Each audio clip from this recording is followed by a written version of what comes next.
العالمین والصلاة والسلام على سید الانبیاء والمرسلین وعلى آلہ واصحابہ اجمعین اما بعد بسم اللہ الرحمن الرحیم الا ان اولیاء اللہ لا خوف علیہم ولا هم يحزنون الذين آمنوا وكانوا يتقون قال الله تبارك وتعالى في مقام آخر بسم الله الرحمن الرحيم الذين يبيتون لربهم سجدا وقياما قال الله تبارك وتعالى في مقام آخر وإذا خاطبهم الجاهلون قالوا سلاما صدق الله مولانا العظيم وبلغنا رسوله النبي الكريم الأمين إن الله وملائكته يصلون على النبي يا أيها الذين آمنوا صلوا عليه وسلموا تسليما اللهم صل على سيدنا ومولانا محمد وعلى آل سيدنا ومولانا محمد وأصحاب سيدنا ومولانا محمد جميع الأنبياء والمرسلين والملائكة المقربين وعلى آله وأصحابه وأزواجه وأولياء أمته أجمعين الصلاة والسلام عليك يا سيدي يا رسول الله وعلى آلك وأصحابك يا حبيب الله الصلاة والسلام عليك يا سيدي يا رسول الله وعلى آلك وأصحابك يا خاتم النبيين مولاي كل ختم رسل حاصل الكتاب وہی اول وہی آخر وہی طہ وہی یاسین سب سے اعلیٰ ہو اولا ہمارا نبی سب سے بالا ہو اعلیٰ ہمارا نبی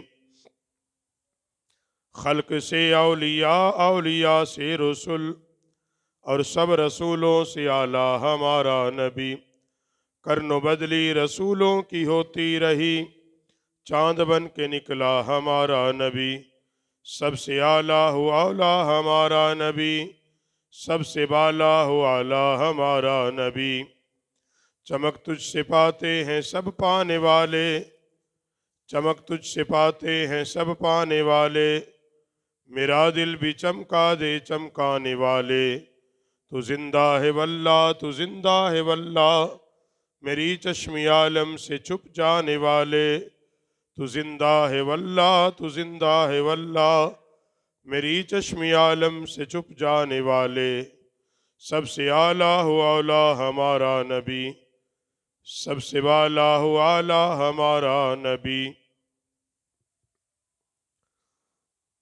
بعد از حمد و صلات ہر قسم کی حمد ہر قسم کی تسبیح اس اللہ وحدہ لا شریک کے لیے جو ساری کائنات کا خالق مالک رازق رؤوف الرحیم ہے درود و سلام انگنت و بے شمار امام الانبیاء سید الانبیاء ہادی کل محبوب کل رازدار نبی غیب دان نبی نبیوں کے سالار نبی امام الانبیاء سید الانبیاء آمنہ کے لال جناب محمد الرسول اللہ صلی اللہ علیہ وسلم کی پاک مقدس بارگاہ میں ہدیہ درود و سلام حضرات احباب ذی وقار ربیع الثانی کا یہ بابرکت مہینہ ہے اس مہینے کو نسبت ہے شواز لامکانی قندیل نورانی پیران پیر دستغیر حضور غوث الثقلین حضور غوث اعظم دستغیر رحمہ اللہ تعالیٰ عنہ الشیخ سید عبد القادر جیلانی رضی اللہ تعالیٰ عنہ آپ کے ساتھ اس مہینے کو نسبت ہے اس مبارک مہینے میں آپ کا عرس پاک منعقد کیا جاتا ہے پوری دنیا کے اندر، اور بالخصوص آپ کے مزار پر انوار پر اللہ رب العالمین نے ہر دور میں اپنے بندوں کا انتخاب فرمایا اور پھر ان سے اپنے دین کی حفاظت، اپنے دین کی تبلیغ، سلسلہ جہاد، اپنی الوہیت کا پرچار ان بندوں کے ذریعے کرواتا رہا۔ ہر دور کے اندر اللہ رب العالمین نے اپنے ایسے برگزیدہ بندے اس دنیا میں بھیجے کہ پھر انہوں نے اللہ کے احکام پر، نبی رحمت صلی اللہ علیہ وسلم کے دین متین پر ویسے ہی کام کیا جیسے کام کرنے کا حق تھا۔ اب یہی بات سن 4 ہجری میں دیکھ لیں کہ وہ وقت جب پوری دنیا کے اندر ایک ناچاکی تھی، نظم و ضبط کا سلسلہ درہم برہم تھا، جہاں تاتاری ایک طرف حملہ آور تھے، دوسری طرف صلیبی جنگوں کا دور شروع ہونے والا تھا۔ ایسے حالات میں جب عیسائیت اپنی پوری قوت کے ساتھ حملہ آور تھے، معتزلہ اپنی پوری قوت کے ساتھ اسلام پر حملہ آور تھے، تو اس زمانے میں پھر اللہ رب العالمین نے طبرس کے اس علاقے میں، جس کو جیلان کہا گیا، یہ قدیم ایران کا ایک شہر تھا، پھر اللہ رب العالمین نے حضرت ابو صالح جنگی دوست رحمت اللہ تعالی علیہ کے گھر میں ایک بیٹے نے آنکھ کھولی، ایک بچے نے آنکھ کھولی، اور آگے چل کے وہ بچہ غوث اعظم کے نام سے مشہور ہوا، پیران پیر کے نام سے مشہور ہوا۔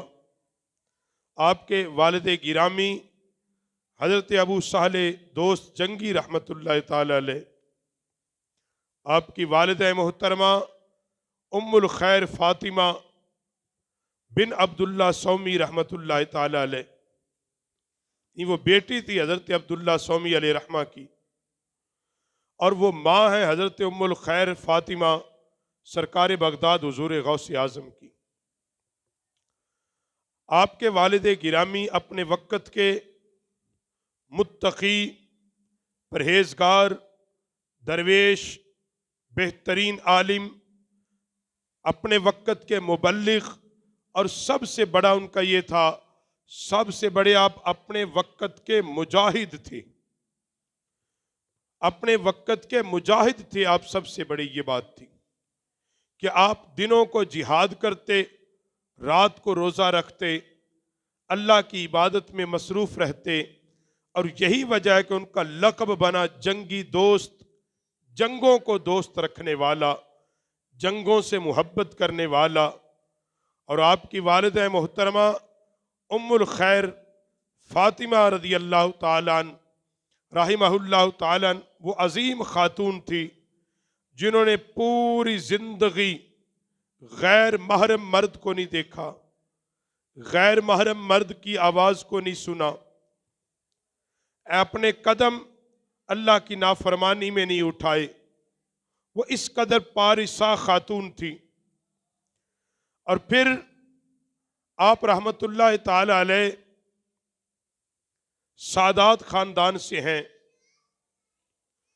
آپ حسنی حسینی سید ہیں، اور آپ کا پورا خاندان آل سادات سے ہے۔ آپ کا طبرس کے علاقے میں جہاں آپ کا گھر تھا، وہ علاقہ ہی مشہور تھا کہ آل سادات کا یہ علاقہ ہے، یہ سیدوں کا گاؤں ہے، یہ سیدوں کا محلہ ہے۔ یعنی اس کی وجہ شہرت یہ تھی پورے قدیم ایران میں کہ یہ علاقہ سیدوں کا علاقہ ہے، اور آپ کے خاندان کی عظمت اور شان یہ تھی کہ آپ کی پھپھی علاقے میں قحط سالی ہوئی، بارش نہیں ہوئی، لوگ اکٹھے ہو کے آ گئے کہ اماں جی آپ نبی علیہ السلام کے خاندان سے ہیں، دعا کریں اللہ کریم بارش عطا کر دے۔ آپ کی پھپھی محترمہ نے اپنے گھر میں جھاڑو لگایا اور جھاڑو لگانے کے بعد اللہ کے حضور دعا کی، میرے اللہ جھاڑو میں نے لگایا ہے، پانی اس پہ تو ڈال دے۔ بس یہ دعا کرنی تھی کہ بارش برس پڑی، کہ جن کی خاندان کی خواتین کی دعائیں اللہ کے ہاں اس قدر مقبول ہوں، اور آپ رحمت اللہ علیہ مستجاب الدعوات، یہ ہر بندہ نہیں ہوتا۔ مستجاب الدعوات کا مطلب کہ ایسا انسان کہ اللہ کی بارگاہ میں جب بھی جس حال میں جو بھی دعا کرے اللہ قبول فرماتا ہے، اللہ رد نہیں فرماتا۔ مستجاب الدعوات آپ رحمت اللہ تعالی علیہ، اور آپ رحمت اللہ تعالی علیہ کی عمر پاک جب 18 برس کی ہوئی، 18 برس کی، آپ کے والد صاحب انتقال ہو چکا تھا، آپ کے گھر کے پڑوس میں ایک قافلہ آ کے رکا، حجاج کا قافلہ تھا۔ پوچھا کہاں جانے کا ارادہ ہے؟ کہاں؟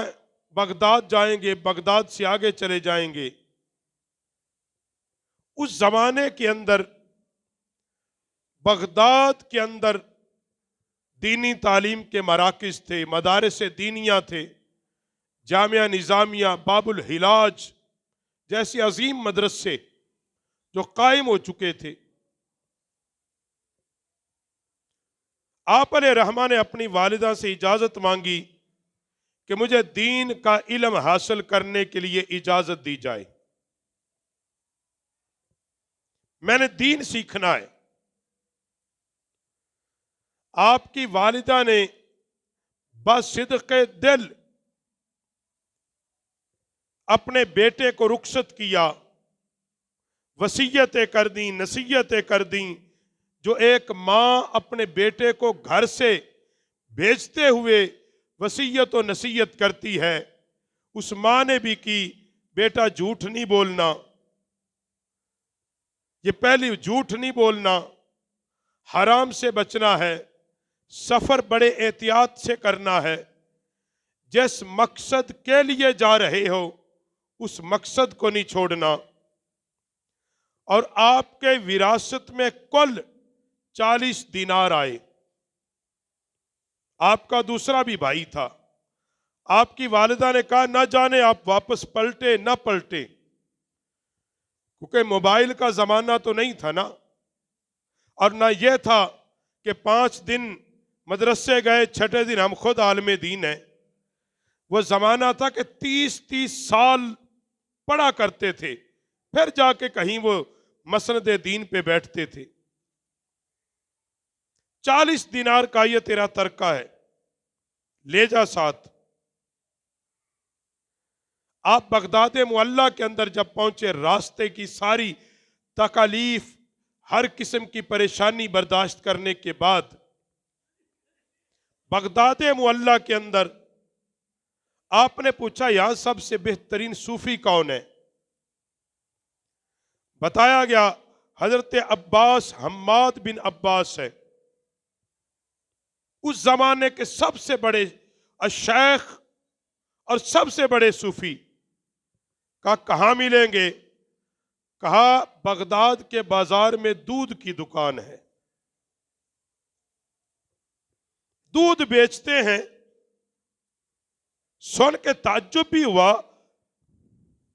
مگر جب آپ اس کی دکان پہ پہنچے، انوکھا منظر دیکھا کہ آپ لوگوں کو درس و تدریس اور تزکیہ نفس کی مجلس کر رہے ہیں، لوگ خود ہی پیسے رکھ دیتے ہیں، خود ہی دودھ لے جاتے ہیں۔ یعنی عجب قسم کا وہ تاجر تھا۔ بغداد معلیٰ میں سب سے پہلی مجلس آپ نے حماد بن عباس کی مجلس اختیار کی، دین کی تعلیم لیتے رہے، مدارس دینیہ پڑھتے رہے، ایک کثیر تعداد آپ کے اساتذہ کی ہے، اور آپ کے اساتذہ ابو سعید المبارک المخزومی رحمت اللہ تعالی علیہ، جن کو سیرت نگاروں نے لکھا ہے کہ شہنشاہ بغداد کے مرشد ابو سعید مبارک المخزومی علیہ رحمہ ہیں، کہ جنہوں نے آپ کو سلسلہ قادریہ کی خلافت اور سلسلے کی خلافت، جبہ، دستار، مسند، سند حدیث جنہوں نے دی، وہ ابو سعید المبارک المخزومی علیہ رحمہ تھی۔ اور آپ کا شجرہ نسب بھی 12 واسطوں کے ساتھ نبی علیہ السلام تک جاتا ہے، اور وہ 12 واسطوں میں آخری واسطہ ابو سعید المبارک المخزومی کا ہے، 12 واسطوں کے ذریعے۔ تو پتہ یہ چلا کہ حضرت شہنشاہ بغداد نے مدرسوں میں پڑھا ہے۔ کیا کیا ہے؟ کہاں پڑھا ہے؟ ہاں بولو، کہاں پڑھا ہے؟ کہاں پڑھا ہے؟ مدرسوں میں پڑھا ہے، باقاعدہ سفر کیا، بھوک کاٹی، پیاس کاٹی، اساتذہ کا ادب و احترام کیا۔ فرماتے ہیں کہ ہم نے، آپ کے زمانے کے شیوخ فرماتے ہیں کہ ہم نے اساتذہ کے احترام میں عبد القادر سے بڑھ کے کسی کو نہیں دیکھا۔ آلِ سادات ہیں، نبی کے خاندان سے ہیں، اس کے باوجود فرماتے ہیں کہ اساتذہ کے ادب و احترام میں آپ سے بڑھ کے ہم نے کسی کو نہیں دیکھا۔ یہ مقام آپ نے ادب کیا اپنے اساتذہ کا، اپنے شیوخ کا۔ آپ مدرسوں میں پڑھے باقاعدہ، جب آپ کو حدیث کی سند مل گئی، آپ جنگل بیابانوں میں رہے بغداد کے۔ آپ فرماتے ہیں میری زندگی کا ایک عرصہ آیا، میں پتے کھا کے گزارا کرتا تھا۔ کیا کھا کے؟ کیا کھا کے؟ پتے کھا کے گزارا کرتا تھا۔ اور فرماتے کبھی گھاس کھا کے گزارا کرتا تھا۔ کرتے کیا تھے؟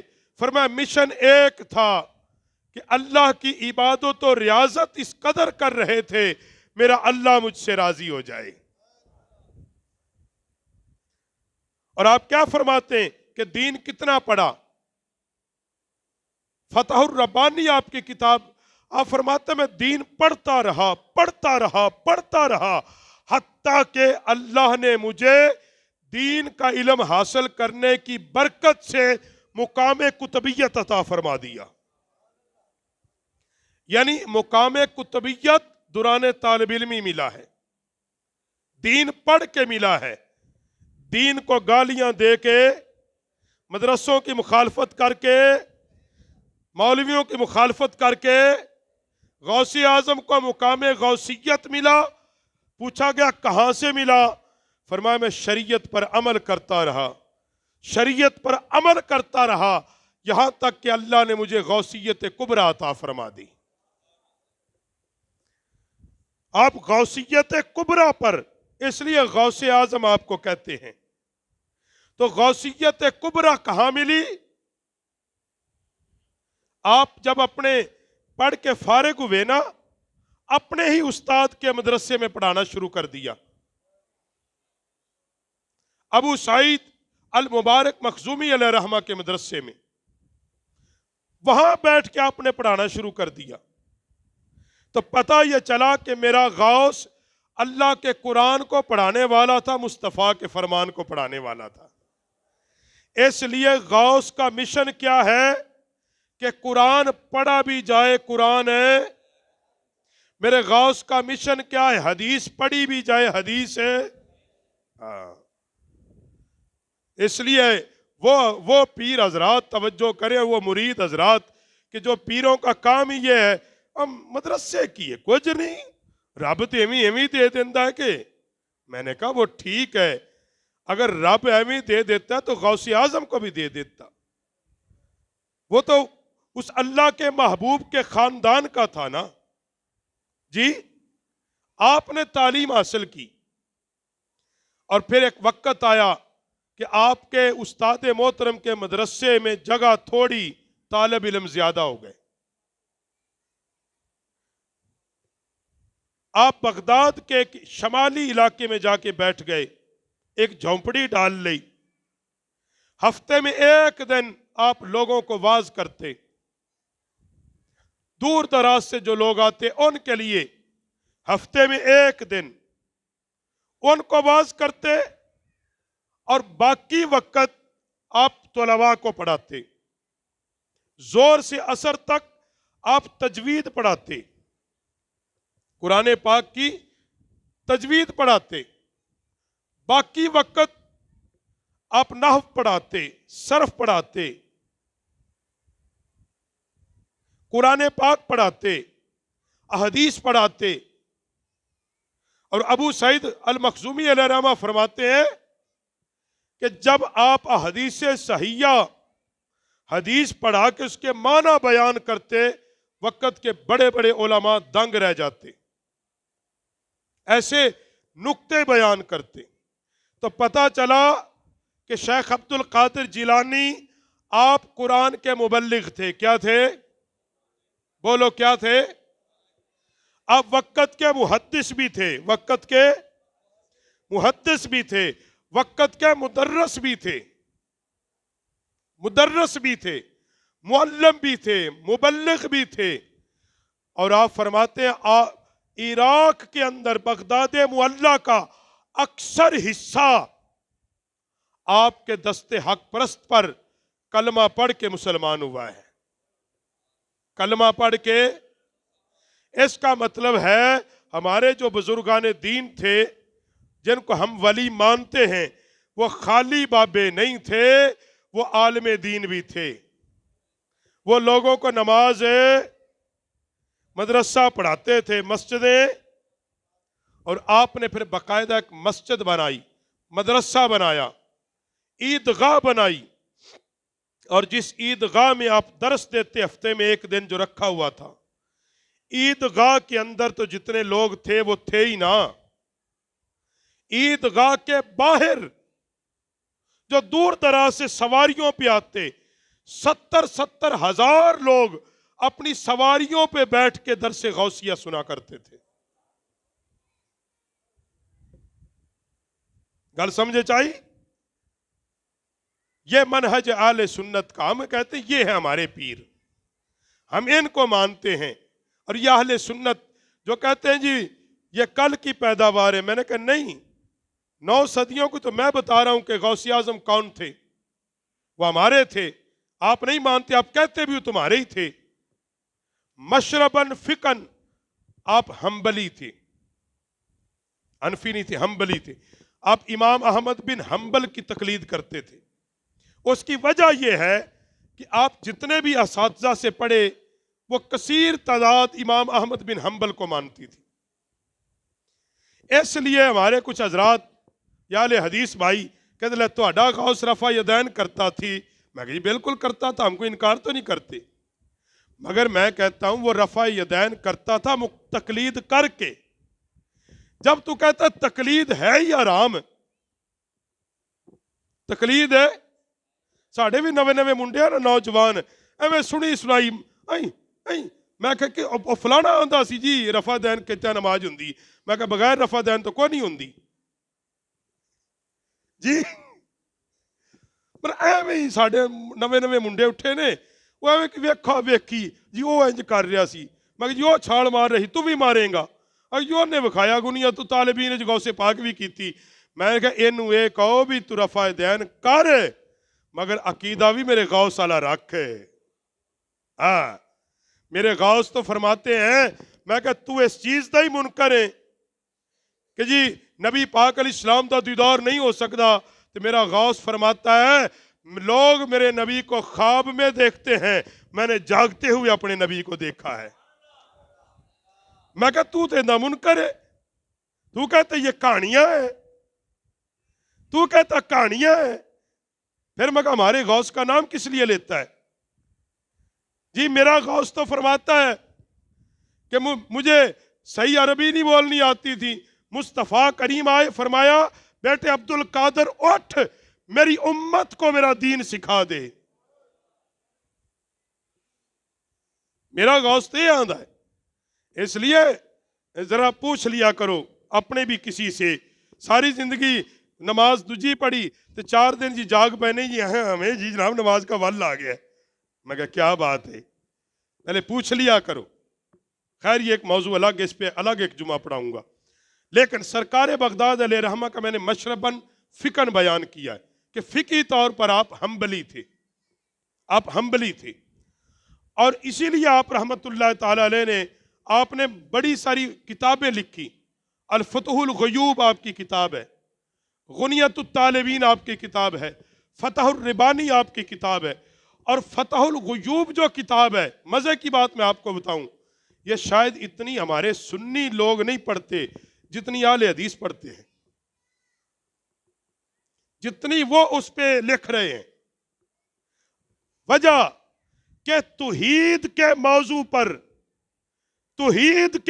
پر جو کتاب سرکار بغداد نے فتح الغیوب لکھی ہے، آج تک کوئی مائی کا لال لکھ ہی نہیں سکا جس طرح آپ نے اللہ کی وحدانیت کو بیان کیا ہے، کوئی نہیں لکھ سکا آج تک جس انداز میں آپ نے اس کے اندر درج فرمایا توحید کیا ہے۔ اور آج غوث اعظم کے خلاف باتیں کرنے والے آپ رحمت اللہ علیہ کے زمانے میں عباسیہ خلفاء تھے، ایک طرف تاتاری، ایک طرف منگول، ایک طرف عیسائی، تیسری طرف معتزلہ۔ اتنے لوگوں سے اکیلا سرکار بغداد مقابلہ کرتا تھا، اکیلے مناظرے فرمائے آپ نے، کس کے لیے؟ اسلام کی حقانیت کے لیے۔ حضرت شیخ سعدی رحمت اللہ علیہ نے لکھا ہے کہ فرماتے ہیں کہ آپ بچپن کے زمانے میں بغداد سے گزر رہے تھے۔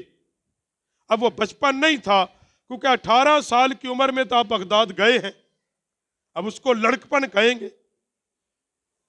آپ شہر سے گزر رہے تھے، ایک لاغر اور کمزور چارپائی پہ بزرگ لیٹے تھے، سب نے اٹھانا چاہا، اٹھا کوئی نہیں سکا۔ میرے عبد القادر نے ہاتھ پکڑا، کھڑا کر دیا۔ شیخ سید عبد القادر پاک نے فرمایا تو کون ہے؟ کہا عبد القادر میں تیرا دین ہوں، تیرے آنے سے زندہ ہو گیا ہوں، اس لیے آپ کو میرا محی الدین کہتے ہیں۔ آپ کو جو کہتے ہیں نا میرا محی الدین، محی الدین یہ حی سے نکلا ہے، زندہ کرنا، الدین دین کو زندہ کرنے والا، اس لیے آپ کا لقب محی الدین، دین کو طاقت دینے والا، زندہ کرنے والا۔ اور حقیقت بھی یہ ہے کہ آپ نے اپنے زمانے میں تحریک شروع کی جس کا نام رکھا تحریک تبلیغ اسلام و جہاد، دعوت و تبلیغ اور جہاد کی تحریک۔ اور پھر آپ نے اپنے خلفاء کو پورے عرب اور عجم کے اندر پھیلا دیا کہ آپ وہاں جا کر اللہ کے دین کی تبلیغ کریں۔ بہاؤالدین زکریا ملتانی کہاں سے آئے ہیں؟ کہاں سے آئے؟ کن کے خلفاء میں ہیں؟ جلال الدین تبریزی کہاں سے آئے ہیں؟ اوچ شریف میں جا کے۔ اس زمانے میں وہاں کیا تھا؟ سندھ کے علاقوں میں کیا تھا؟ برصغیر ہندوستان میں کیا تھا؟ یہ سارا فیض حضرت شیخ عبد القادر جیلانی رحمہ کا نکلا، آپ کے خلفاء پھیلے۔ اور یہاں تو جو حضرت شہنشاہ بغداد کے خلاف باتیں کرتے ہیں ان کو کمشنر بلا لے ان کی پیر نیچے نہیں لگتے۔ شہنشاہ بغداد کو وقت کے خلیفہ نے بلایا تھا، وقت کے خلیفہ نے، اور یہ کہہ کر کہ مجھے خدمت کا موقع دیں، کسی مسئلے کے لیے نہیں، میں آپ کا نیاز مند ہوں۔ میرے شہنشاہ بغداد نے فرمایا جو اللہ کے دین کے خادم ہوتے ہیں وہ دنیا کے کتوں کے پاس نہیں جایا کرتے۔ آج لوگ کہتے ہیں سخت بات، میں نے کہا سب سے سخت باتیں عبد القادر جیلانی پاک نے کی ہیں۔ ہاں آپ نے اپنے وقت کے جب مولویوں کو دیکھا نا، مولویوں کو بادشاہوں کے دربار میں جاتے ہیں، صوفیوں کو، خطیبوں کو، آپ نے فرمایا او بغداد کے خطیبوں، تم دنیا کے ظالم ترین لوگ ہو، تم دن کو پانی سے روزہ رکھتے ہو، دن میں کھاتے کچھ نہیں، اور افطاری تم محمد کی امت کے خون سے کرتے ہو۔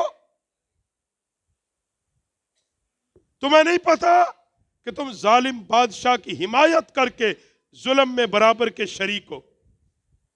اور آپ رحمت اللہ تعالی علیہ کے آخری جو کلمات تھے جب آپ کا وصال ہوا، آپ سے آپ کے بیٹے نے کہا کوئی وصیت کر دیں، کیا کر دیں؟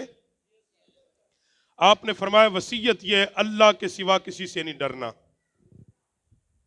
اللہ کے سوا۔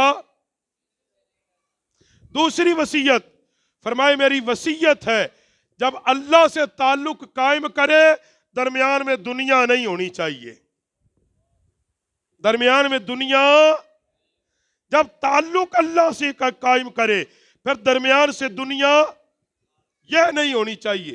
تیسری وصیت فرمایا کبھی بھی دنیا کے بادشاہوں کے در پہ نہ جانا، اللہ رسول کے دین کی محافظت کرتے رہنا۔ اور آپ کا وصال پر انوار بغداد معلیٰ میں ہوا، اور اسی جگہ پہ آپ کا مزار بنا جہاں ساری زندگی آپ نے نبی کی امت کو نبی کا دین پڑھایا تھا۔ ساری زندگی آپ نے نبی کا دین پڑھایا۔ خلاصہ کلام یہ ہے گفتگو کا، 11ویں کا لنگر کھانا ہم اس کو جائز سمجھتے، منانی بھی چاہیے، مناتے، اس میں کوئی شک بھی نہیں۔ ان کی محفل کیونکہ یہ ہم نہیں مناتے، میں نے اس پہ کئی جمعے پڑھائے ہوئے ہیں، کوئی کہا نا ہم کراتے ہیں، ہم کوئی نہیں، یہ تو اللہ کا وعدہ ہے۔ اللہ نے فرمایا جو مجھ سے محبت کر لیتا ہے میں اللہ پھر اس کی محبت لوگوں کے دلوں میں ڈال دیتا ہوں۔ یہ 11ویں 12ویں جو ہے یہ اصل میں اس مرد کلندر نے، شہنشاہ بغداد نے ساری زندگی اللہ رسول کے لیے وقف کیے رکھی، اور وہ اس قدر اللہ کو پسند آئے، اللہ نے ان کی محبت کو اپنے بندوں کے دلوں میں ڈال دی۔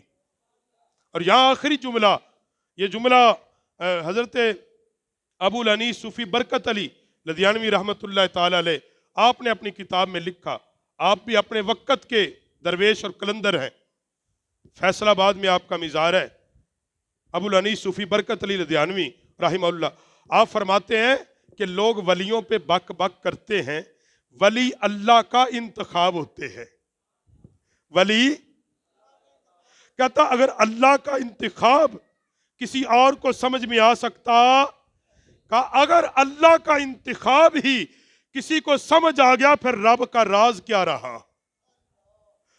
کہا ولی کا انتخاب ایک رب کا راز ہوتا ہے، اللہ کا راز ہوتا ہے، اور پھر جس کو وہ منتخب کر لیتا ہے اپنے منتخب بندوں کے سامنے ساری دنیا ان کو عطا کر دیتا ہے۔ اب بات یہ بہت ہے، جو سمجھے ٹھیک ہے، وہ نہیں سمجھے سبحان اللہ، کیونکہ ہم سمجھنے کے عادی نہیں ہیں۔ اچھا حق کرے، مگر غوث اعظم کا مشن کیا ہے؟ خلاصہ کلام یہ، کیا غوث اعظم کا مشن ناچنا ہے؟